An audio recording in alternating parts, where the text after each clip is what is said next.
राकेश की उलझन और पुरानी याद। राकेश अपने कमरे में बैठा फोन पर किसी से बात कर रहा था उस लड़की के बारे में और कुछ पता चला जो 2 साल पहले निजी पार्क में मुझसे टकराई थी। दूसरी तरफ से जवाब आया सर, उस दिन की सारी रिकॉर्डिंग मिटा दी गई थी। उस लड़की की कोई जानकारी नहीं मिली।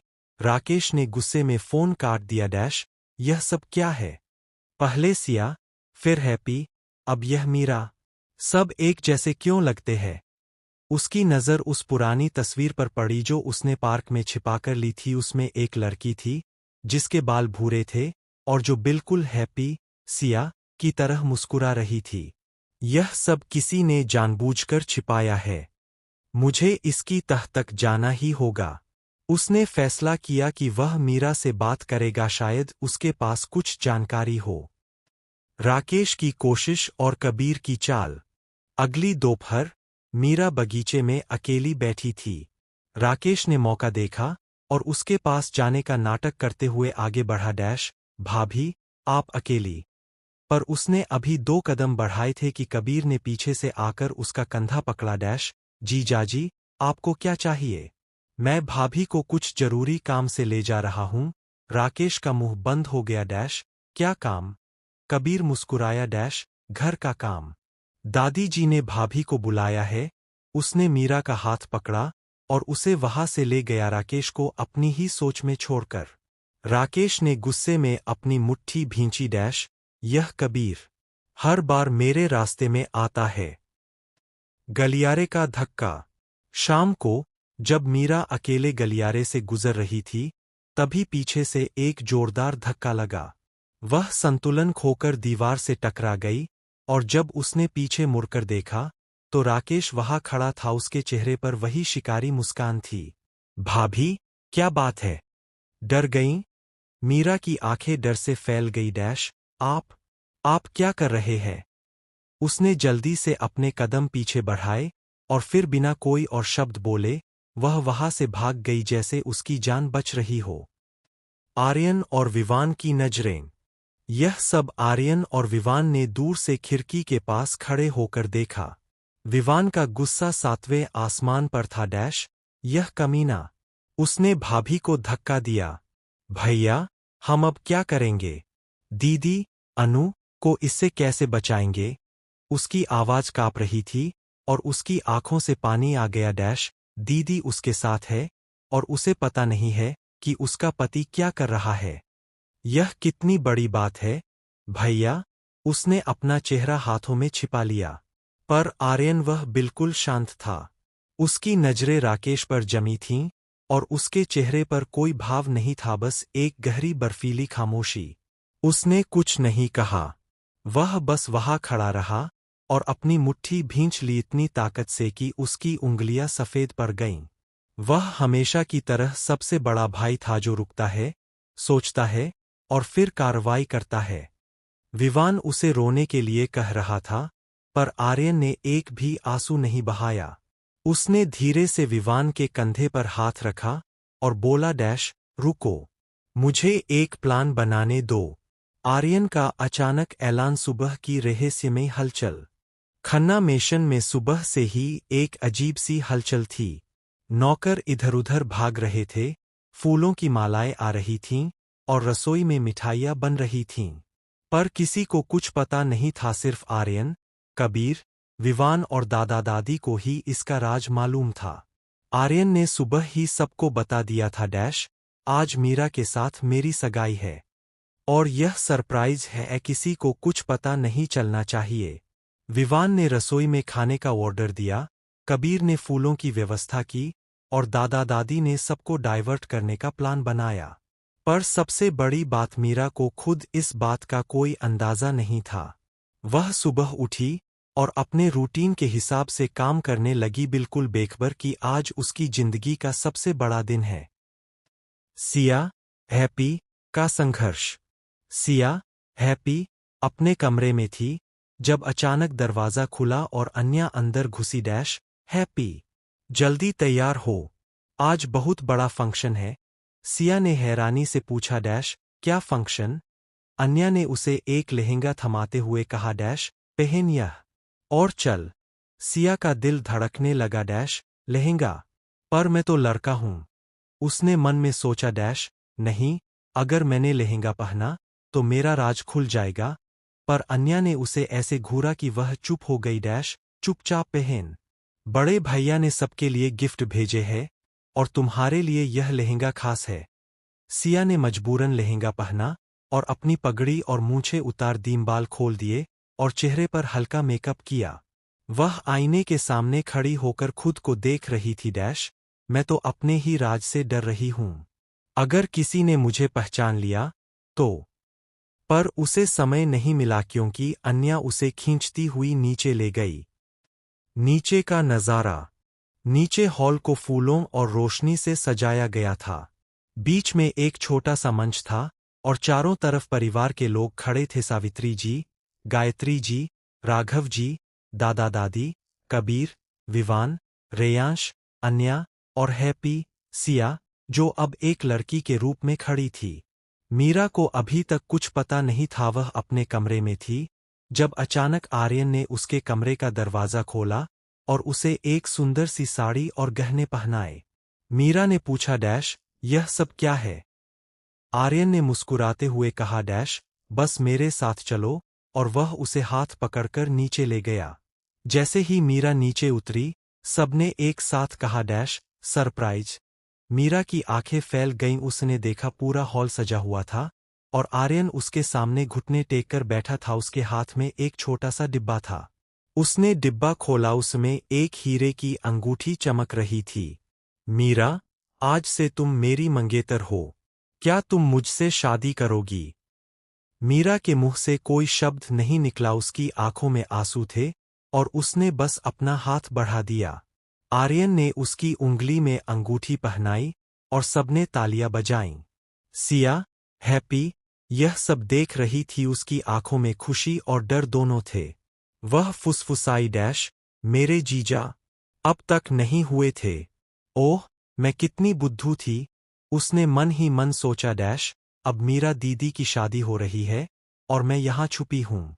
पर मुझे खुशी है कि उन्हें सच्चा प्यार मिला। अन्या की हीरोइन बनने की कोशिश। अन्या, जो पूरी शाम हीरोइन बनने की कोशिश कर रही थी, उसने लहंगा पहना, हीरे के झुमके पहने और हर किसी को अपनी तरफ आकर्षित करने की कोशिश की। वह आर्यन के पास गई डैश, भैया, मैं कैसी दिख रही हूं? आर्यन ने मुस्कुराते हुए कहा डैश, बहुत सुंदर। अन्या, अब जाकर बैठ जाओ। अन्या ने मुंह बनाया पर वह हंस पड़ी डैश, पर मैं तो आज हीरोइन हूं। विवान ने उसे एक तरफ खींचा डैश, हीरोइन नहीं, शैतान। और सब हंस पड़े। राघव जी एक कोने में खड़े थे। उनके चेहरे पर खुशी और चिंता दोनों थी। वे सोच रहे थे डैश, मीरा की शादी तो हो रही है, पर मैं उसके पिता को क्या बताऊंगा? वह तो अभी अस्पताल में है, उस दुर्घटना के बाद से। उन्होंने मुझे मीरा और सिया की जिम्मेदारी सौंपी थी। अगर उन्हें पता चला कि मीरा की शादी इतनी जल्दी हो गई तो वे क्या कहेंगे? उन्होंने गहरी सांस ली और फैसला किया डैश, अभी नहीं बताऊंगा। पहले शादी हो जाए, फिर बताऊंगा। उसी समय आर्यन उनके पास आया डैश, पिताजी, आप उदास क्यों लग रहे हैं? राघव जी ने उसे देखा डैश, बेटा, तुम्हारी शादी पर मुझे बहुत खुशी है। पर मैं मीरा के पिता के बारे में सोच रहा हूं। आर्यन ने अपने पिता का कंधा थपथपाया डैश, उन्हें हम बाद में बताएंगे। अभी बस आज का दिन मना लें। राघव जी ने सिर हिलाया डैश, तुम सही कहते हो।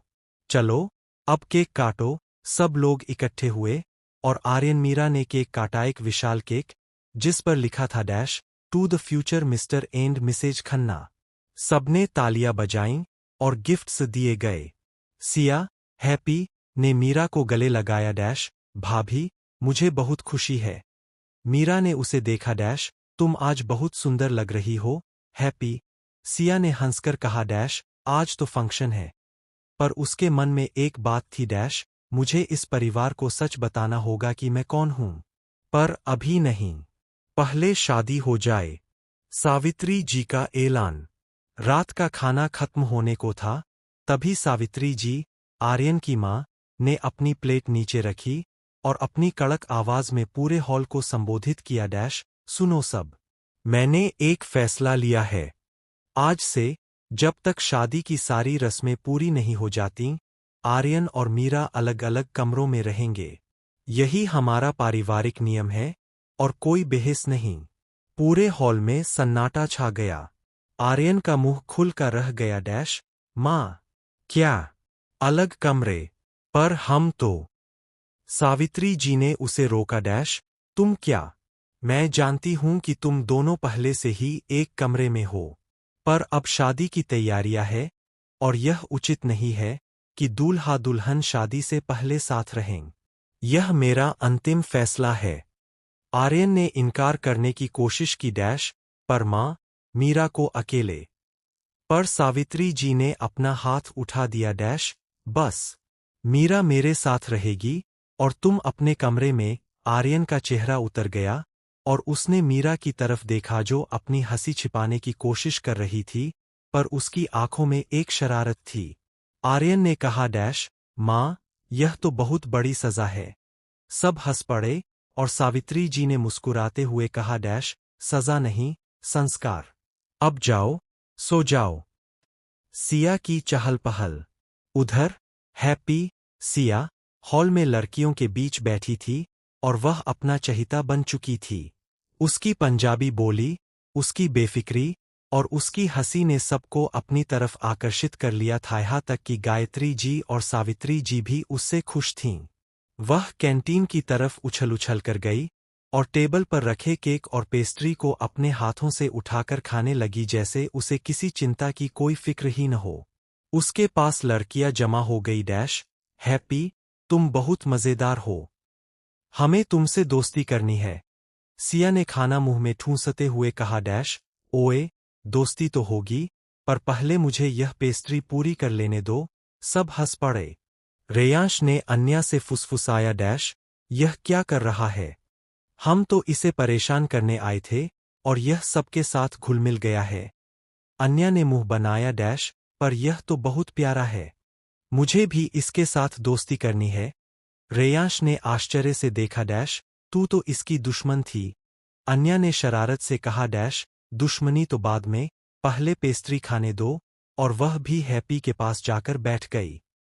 कबीर की जलन। कबीर हॉल के दूसरे कोने में खड़ा था। उसकी आंखें सिया पर टिकी थीं। कैसे वह उछल कूद कर रही है, कैसे वह खा रही है, कैसे वह सबको हंसा रही है।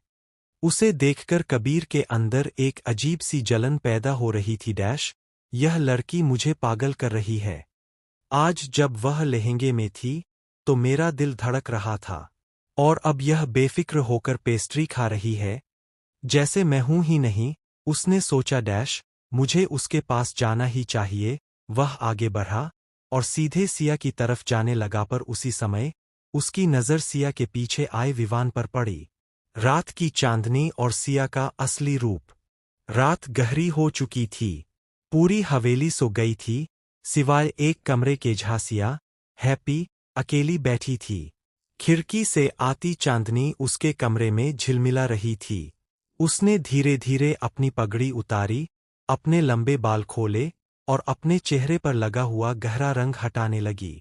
रुई के सहारे उसने अपनी असली त्वचा को उजागर किया। गोरी, मुलायम, चांद की तरह चमकती हुई। फिर उसने हल्का सा मेकअप किया, एक हल्की लिपस्टिक और आंखों में काजल। वह आईने के सामने खड़ी हुई और अपने असली चेहरे को देखा जो हैप्पी के मुखौटे से बिल्कुल अलग था। उसने आह भरी। कब तक यह खेल चलेगा? मैं अपनी बहन की शादी देख रही हूं, पर उसे अपने असली रूप में नहीं दिखा सकती।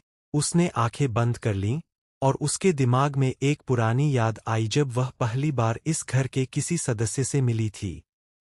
विवान को याद आई वो मुलाकात। विवान उसी समय गलियारे से गुजर रहा था जब उसकी नज़र सिया के कमरे के तरफ। विवान उसी समय गलियारे से गुजर रहा था जब उसकी नज़र सिया के कमरे के दरवाजे की ओर गई जो थोड़ा खुला था। उसने अंदर झांका और उसका दिल धड़क उठा। वहां एक लड़की खड़ी थी, चांदनी में नहाई हुई, उसके बाल खुले हुए थे और वह आईने में अपना चेहरा देख रही थी। विवान ने अपनी आंखें मली डैश। यह तो हैप्पी का कमरा है। पर यहाँ तो हैप्पी रहता है। यह लड़की कौन है? और फिर उसे एक पुरानी याद आई, एक दिन जब वह निजी पार्क में घूम रहा था और एक लड़की ने उसे धक्का मारा था। वह लड़की गिर गई थी और विवान ने उसे उठाया था। उसके बाल खुले हुए थे, वह रो रही थी और विवान का दिल एक बार के लिए रुक गया था। वह उस लड़की का नाम नहीं जानता था, पर वह उसका पहला प्यार बन गई थी और आज उसी लड़की को वह इस कमरे में देख रहा था।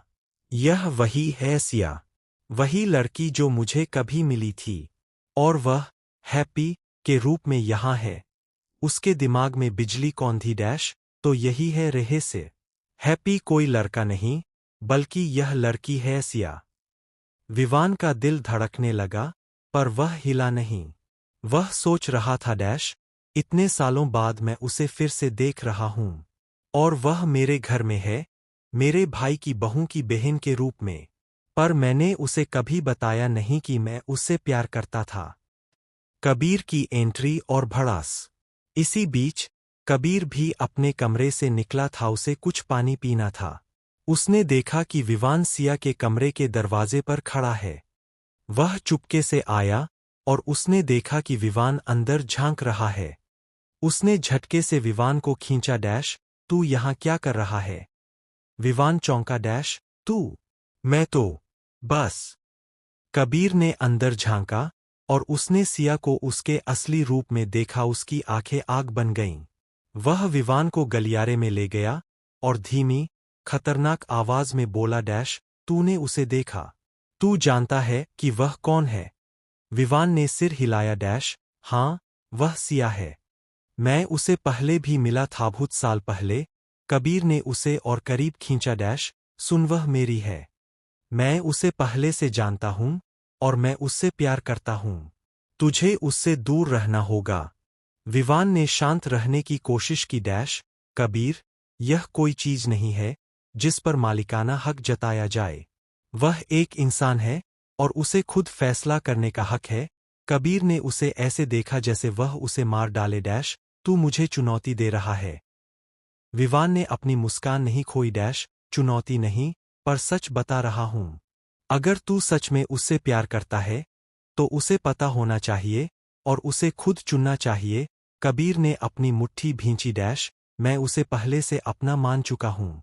तू चाहे कितना भी दावा कर ले, वह मेरी ही रहेगी। विवान ने गहरी सांस ली डैश। देखते हैं। और वह वहां से चला गया, कबीर को उसी आग में छोड़कर। सिया की बेखबर नींद। सिया को इस बारे में कुछ पता नहीं था। उसने अपना मेकअप पूरा किया और फिर अपनी पगड़ी और मूंछें वापस पहन लीं। अपने हैप्पी वाले रूप में वापस आ गई। वह बिस्तर पर लेट गई और जल्दी ही सो गई, जैसे उसे कोई चिंता न हो। पर उसके दरवाजे के बाहर दो भाई एक दूसरे के सामने खड़े थे, एक जलन में, दूसरा दृढ़ता में। कबीर ने मन ही मन कसम खाई डैश, मैं सिया को पाऊंगा, चाहे कुछ भी हो। विवान ने सोचा डैश, मैं उसे खो नहीं सकता। वह मेरा पहला प्यार है। और दोनों एक दूसरे से मुंह मोड़कर अपने अपने कमरों में चले गए, अपनी अपनी योजनाएं बनाने। सुबह की शुरुआत। अगली सुबह पूरे घर में शादी की तैयारियां चल रही थीं। सिया, हैप्पी, नीचे आई और उसने देखा कि विवान और कबीर एक दूसरे की तरफ नहीं देख रहे थे, जैसे उनके बीच कोई अदृश्य दीवार हो। उसने सोचा डैश, ये दोनों आपस में क्यों नहीं बात कर रहे? पर उसने ज्यादा ध्यान नहीं दिया, क्योंकि आज मीरा की शादी थी और वह अपनी बहन के साथ खड़ी होना चाहती थी। रात की चोरी। आर्यन का कमरे में प्रवेश। रात गहरी थी और खन्ना मेशन में शादी की हलचल थम चुकी थी। सब अपने अपने कमरों में सो गए थे सिवाय आर्यन के। वह अपने कमरे में बेचैनी से करवटें बदल रहा था। माँ का फैसला अलग अलग कमरे उसे स्वीकार नहीं था। उसने अपना कोट पहना और चुपके से अपने कमरे से बाहर निकला। उसके कदमों में कोई आवाज नहीं थी। वह बिल्ली की तरह मीरा के कमरे की तरफ बढ़ा। उसने धीरे से दरवाजा खोला, बंद नहीं था। कमरे के अंदर मोमबत्तियां जल रही थीं और एक हल्की सी सुगंध फैली हुई थी। मीरा अपनी नाइटगाउन में बिस्तर पर बैठी थी, उसके बाल खुले हुए थे और उसका चेहरा चांदनी में चमक रहा था। पर आर्यन ने जब उसे करीब से देखा तो उसका दिल धड़क उठा। मीरा ने अपना सारा गेटअप हटा दिया था। उसके काले बाल नहीं थे बल्कि भूरे सुनहरे रंग के लंबे बाल थे। उसका चेहरा गोरा था और उसकी आंखों की गहराई अब स्पष्ट थी। आर्यन ने फुसफुसाया, तुमने अपना असली रूप दिखा दिया। मीरा ने उसे देखा। उसकी आंखों में डर और उम्मीद थी। आर्यन, आज रात मैंने सोचा कि अब और नहीं छिपूंगी। कल शादी है और मैं चाहती हूं कि तुम मुझे असली रूप में देखो। आर्यन उसके पास आया और उसके बालों को सहलाया। तुम और भी खूबसूरत लग रही हो। उसने धीरे से उसकी ठुड्डी को ऊपर उठाया और उसकी आंखों में देखा। आज रात मैं तुमसे दूर नहीं रह सकता। आर्यन की जिद पाने की जिद। आर्यन ने मीरा को अपनी बाहों में भर लिया और उसके कान में फुसफुसाया। मैं तुम्हें पाना चाहता हूं, मीरा। आज रात तुम मेरी होने वाली पत्नी हो और मैं इंतजार नहीं कर सकता। मीरा का शरीर कांप उठा। आर्यन, मुझे डर लगता है। पर आर्यन ने उसे और करीब खींचा। मैं बहुत धीरे चलूंगा। मैं वादा करता हूं। उसने धीरे धीरे मीरा के कपड़ों को सरकाना शुरू किया और उसके गोरे कंधे और कमर को चूमा। मीरा की सांसें तेज हो गईं और उसने अपनी आंखें बंद कर लीं।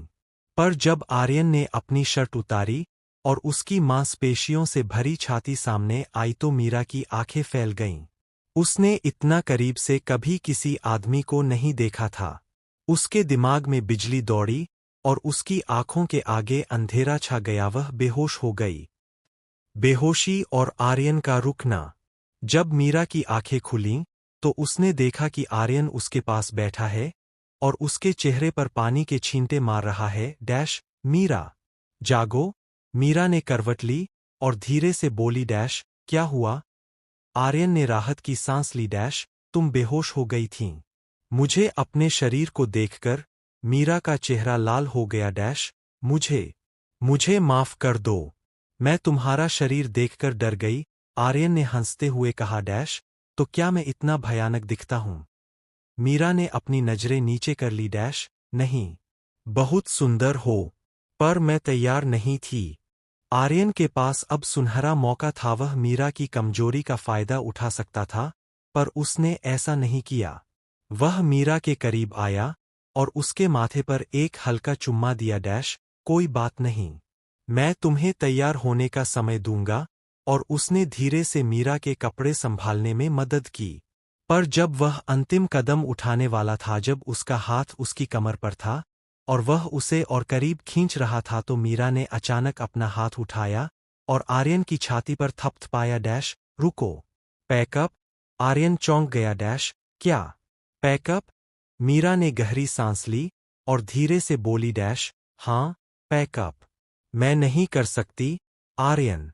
शादी से पहले यह सही नहीं है। मुझे डर है कि अगर हम यहां और आगे बढ़े तो कुछ गलत हो जाएगा। मैं अपनी बहन की सुरक्षा और अपनी पहचान को लेकर अभी भी अनिश्चित हूं। प्लीज समझो। आर्यन ने अपनी सांसें रोकीं। उसके दिमाग में हजारों बातें आईं, गुस्सा, निराशा, समझ और प्यार। पर उसने एक गहरी सांस ली और मुस्कुराया। तुम सही कहती हो, मीरा। मैं तुम्हें मजबूर नहीं कर सकता। हमारी शादी कल है और उसके बाद हम सब कुछ समय पर करेंगे। उसने मीरा के बालों को सहलाया। पर याद रखना, मैं तुम्हारा इंतजार करूंगा, चाहे कितना भी समय लगे। और वह उठ गया, अपनी शर्ट पहनी और दरवाजे की तरफ बढ़ा। मीरा ने उसे रोका। आर्यन। आर्यन ने मुड़कर देखा। हाँ, मीरा ने नीची आवाज में कहा। धन्यवाद मुझे समझने के लिए। आर्यन ने मुस्कुराते हुए कहा। मैं तुम्हारा पति हूं, तुम्हें समझना मेरा काम है। और वह वहां से चला गया, मीरा को उसके कमरे में छोड़कर। पर उसके दिल में एक गर्मी थी, क्योंकि उसे पता था कि आर्यन उसके लिए कितना धैर्यवान बन सकता है। सुबह होते ही खन्ना मेशन में शादी की रौनक छा गई।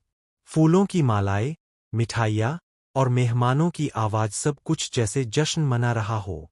अन्या और रेयांश ने हैप्पी सिया को अपना निशाना बना रखा था। उन्होंने उसके कमरे के बाहर एक पर्ची चिपका दी थी, जिस पर लिखा था डैश नए मेहमान के लिए खास सरप्राइज।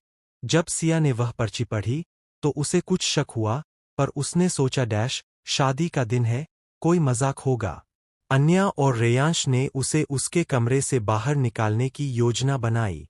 रेयांश ने कहा डैश हम उसे कमरे में लॉक कर देंगे और बाहर से बोलेंगे कि शादी की तैयारी है, बाहर मत निकलना। अन्या हंसी डैश और जब वह पैनिक करेगा तो देखेंगे कि कैसे बाहर आता है। सिया की बेचैनी।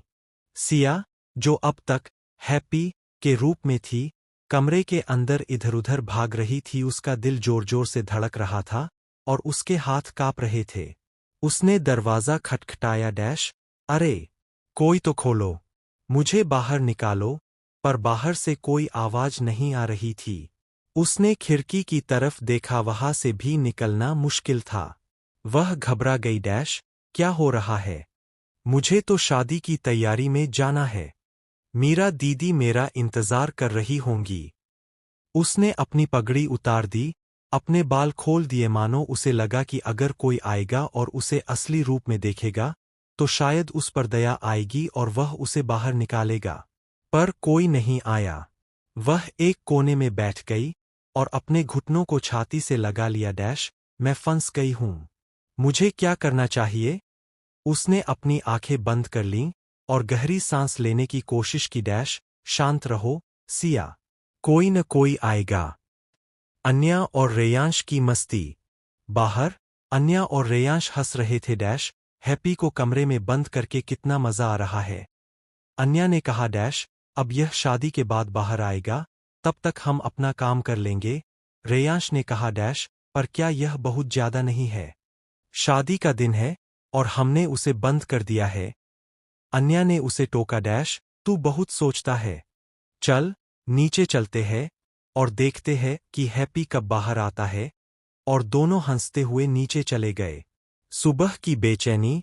मीरा सिया को ढूंढ रही है। सुबह की पहली किरणें खिड़की से अंदर आईं, पर मीरा को उनका एहसास नहीं था। वह कल रात से ही बेचैन थी, उसे सिया की याद आ रही थी और वह उससे मिलना चाहती थी। उसने अपने कमरे से बाहर निकलकर हैप्पी के कमरे की तरफ देखा, दरवाजा बंद था। उसने धीरे से आवाज लगाई डैश हैप्पी हैप्पी सिया, पर कोई जवाब नहीं आया। उसने दरवाजा खटखटाया डैश सिया तू अंदर है, पर सन्नाटा था। मीरा का दिल धड़कने लगा डैश वह सुबह से दिखाई नहीं दे रही है, कहाँ गई होगी? वह नीचे हॉल में गई। अन्या और रेयांश कहीं गायब थे और बाकी लोग शादी की तैयारी में लगे थे। उसने नौकरों से पूछा डैश हैप्पी को देखा? सबने नहीं कहा। मीरा की बेचैनी बढ़ने लगी डैश क्या हुआ? वह तो कभी बिना बताए नहीं जाती। वह ऊपर नीचे भागने लगी। उसकी आंखों में डर था डैश अगर राकेश ने उसे पहचान लिया और कुछ कर दिया तो। उसके हाथ कांपने लगे और उसकी आंखों में आंसू आ गए डैश नहीं, यह नहीं हो सकता। मुझे उसे ढूंढना होगा। वह एक कोने में बैठ गई और अपने आप को संभालने की कोशिश करने लगी, पर उसका पैनिक बढ़ता जा रहा था। मैं क्या करूं? अगर उसे कुछ हो गया तो मैं। वह अपना चेहरा हाथों में छिपाकर रोने लगी। आर्यन की एंट्री। तभी दरवाजा खुला और आर्यन अंदर आया। उसने मीरा को रोते और बेचैन देखा। उसका दिल पिघल गया डैश मीरा तुम्हें क्या हो गया? तुम रो क्यों रही हो? वह तुरंत उसके पास आया और उसे अपनी बाहों में भर लिया। मीरा ने उसकी तरफ देखा डैश आर्यन सिया, मुझे सिया नहीं मिल रही है। वह सुबह से गायब है। मैंने हर जगह देखा पर वह कहीं नहीं है।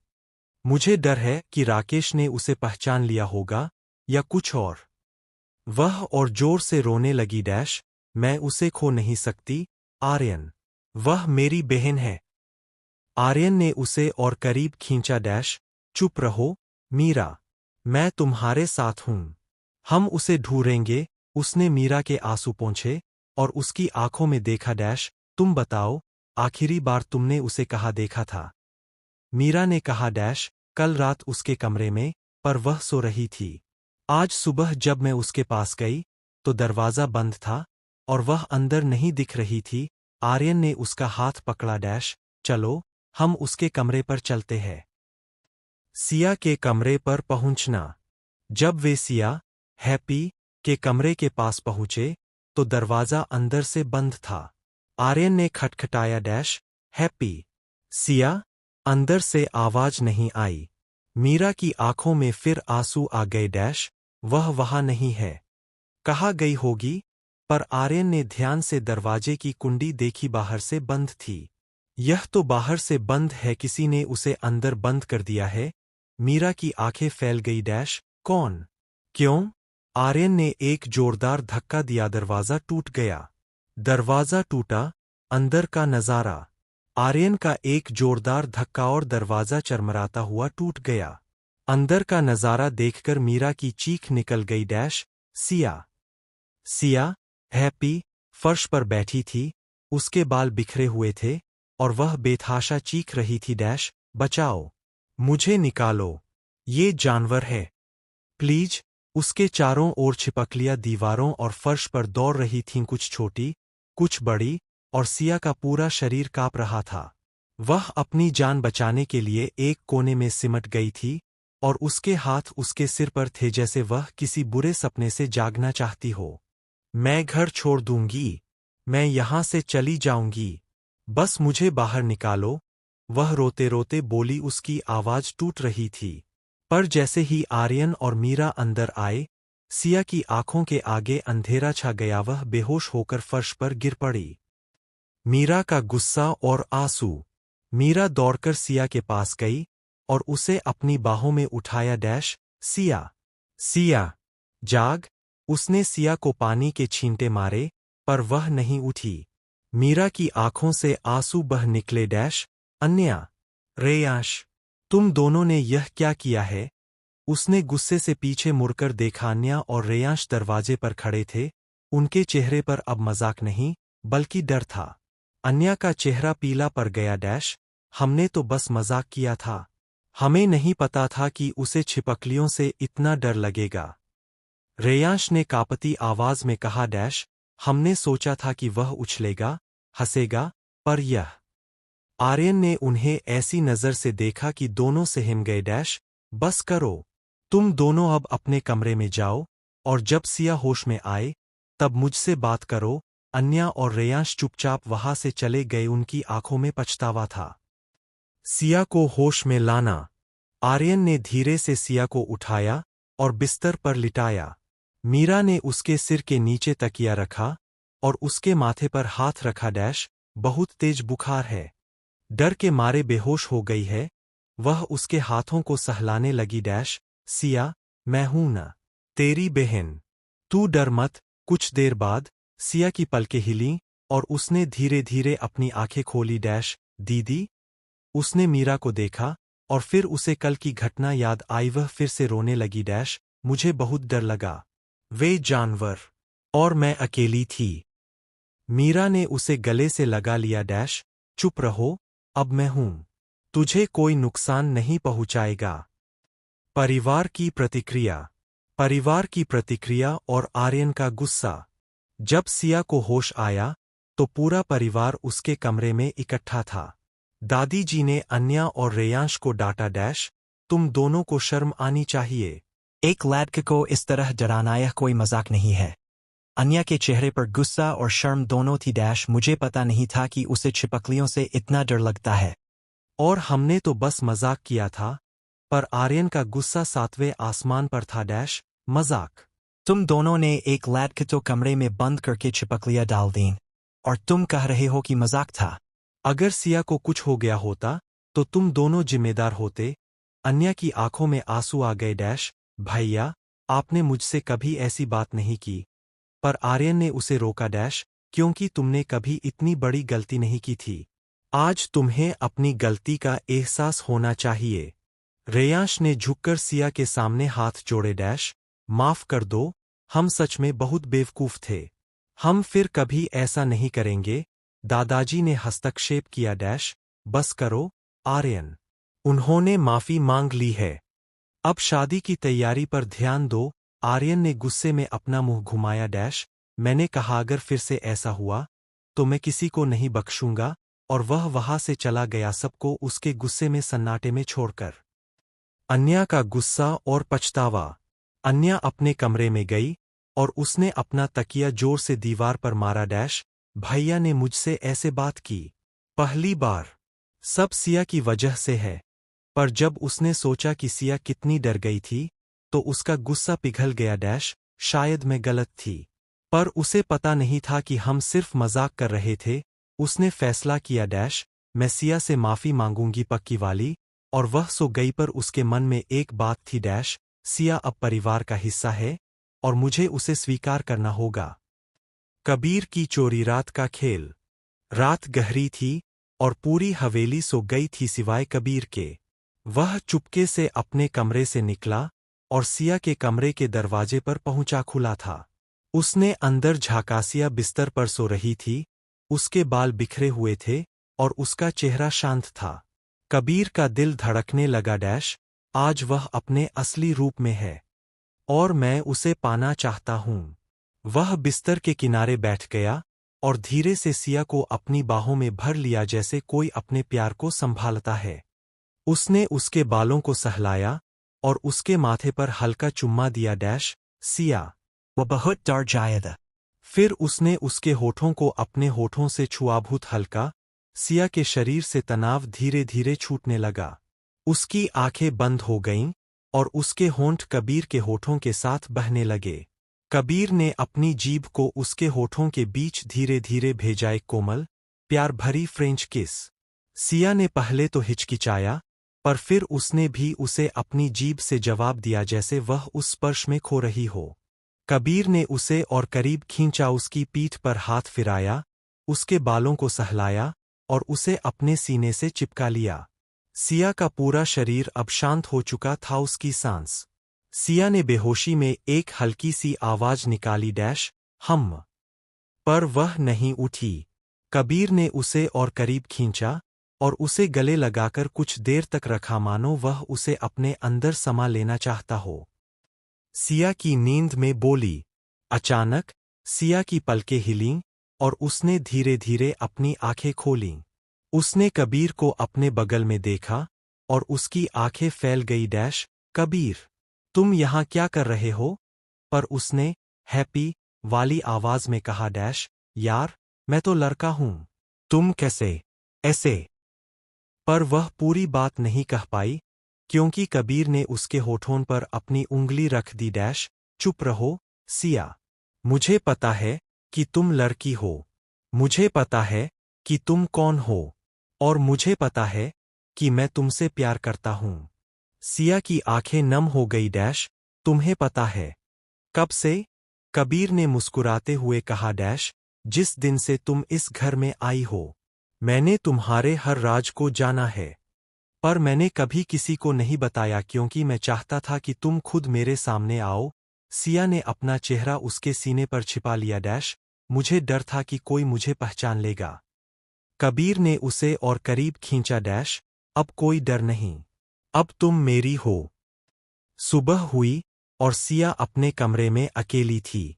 उसे कबीर की बाहों का एहसास अभी भी था। क्या यह सपना था या सच? पर जब उसने अपनी मेज पर एक छोटा सा नोट देखा, तो उसे यकीन हो गया। सिया, मैं तुम्हारा इंतजार करूंगा।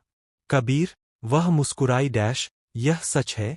और वह तैयार होकर नीचे गई। शादी की दूसरी रस्मों के लिए जबकि उसके दिल में कबीर का चेहरा था और उसके मन में एक नया सपना था।